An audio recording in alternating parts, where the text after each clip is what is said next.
Trilogie entre le système digestif, ce qu'on met dans le ventre, le système immunitaire qui est conditionné au système digestif, et puis le système nerveux. Si tu mets des aliments qui ne conviennent pas à ton corps, le cerveau va se détraquer. Malheureusement, il y a des facteurs croisés. Pendant 10 ans, pendant 20 ans, pendant 30 ans, les gens mangent pas en ordre, et puis mélangent certains aliments.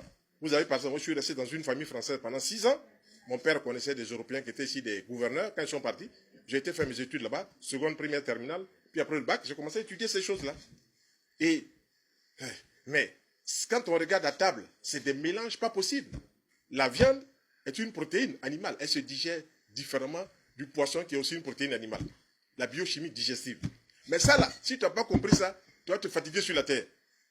Les gens mélangent viande, mélangent poisson, mélangent yaourt. Non! Dès que tu manges le yaourt sur la viande, c'est une autre réaction. Dès que tu mets un morceau de fromage sur la viande, c'est une autre réaction. Donc, la viande va rentrer en compétition inhibitive avec le lait, avec le fromage. Pourtant, il suffit seulement de séparer. Dès qu'on dissocie, la personne commence à respirer.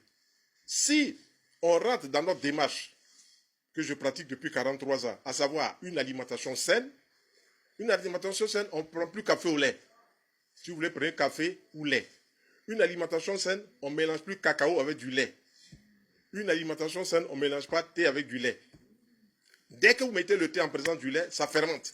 Putréfaction, gaz, ballonnement. La même chose pour le café, la même chose pour le cacao. Alors ça, c'est le mélange encore le plus élémentaire. Mais quand vous allez vous retrouver avec un mélange café au lait, du sucre blanc dedans qui acidifie le sang, un pain dans lequel il y a des œufs, que viennent faire les œufs avec le lait, avec le café? C'est des choses qu'on ne mélange pas. La biochimie digestive. Malheureusement, tout fonctionne comme ça. Tout le monde fonctionne comme ça. Donc, quelquefois, j'ai comme l'impression que je prêche dans le désert. Mais Dieu est de mon côté, la nature est de mon côté.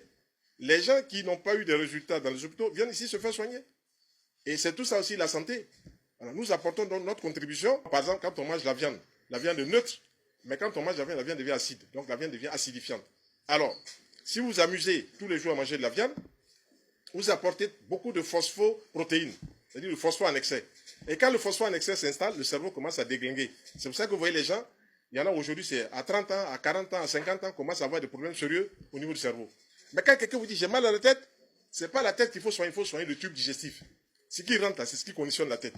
Quand quelqu'un vous dit il y a une infection, il faut aller chercher d'où vient l'infection. Ce n'est pas le virus qui est l'infection. Le virus est ce qu'on voit. Mais ce qui va provoquer la présence du virus, c'est toutes les saletés qu'on met dans le corps. Il y a des gens, par exemple, j'ai vu, ils mangent du pain avec aloko. Qu'est-ce que vient faire du pain avec aloko? My God. Oh, j'ai dit, mais voilà des inepties. Manger du pain avec aloko. Il y a chose qui ne va pas. Je vois des gens, par exemple, qui vont manger de la tchéké, la semoule de manioc, pour parler en bon français, avec du poisson, et puis ils vont mettre des boissons sucrées dessus. Que viennent faire les boissons sucrées sur des repas? Le sucre qui est dans ces boissons sucrées, c'est lui qui vient créer des fermentations excessives. Vous préparez le terrain de la maladie. Or, il faut rechercher l'équilibre acido-basique. Suffisamment de fruits, de légumes, et puis des aliments cuits. Quand vous équilibrez cela, il n'y a plus de problème. La santé, là, peut se régler avec des choses élémentaires. On ne mélange pas café au lait. Un point, c'est tout à la ligne. On ne mélange pas café au lait. Voilà. Donc, quand vous allez manger un bon repas, que vous mettez des boissons sucrées dessus, ça, c'est pour les fêtes. Mais en temps normal, quand on mange un bon repas, on ne met pas de boissons sucrées. Le sucre, là, c'est lui qui a le problème. Ce n'est pas la boisson, mais c'est le sucre qui a le problème. Si vous rentrez dans ma démarche, que vous ne faites pas la nouvelle science qu'on appelle le mélangisme, vous allez mélanger viande avec poisson, vous allez mélanger escargot avec viande, vous allez mélanger œuf avec viande. Non, c'est des choses qu'on ne fait pas. Le corps n'a pas été programmé depuis la nuit des temps pour manger ces choses-là. Même si le corps le tolère, le corps à un moment va lâcher. Et nous, on dit dans notre langage, la maladie, c'est le mal qui a dit. Voilà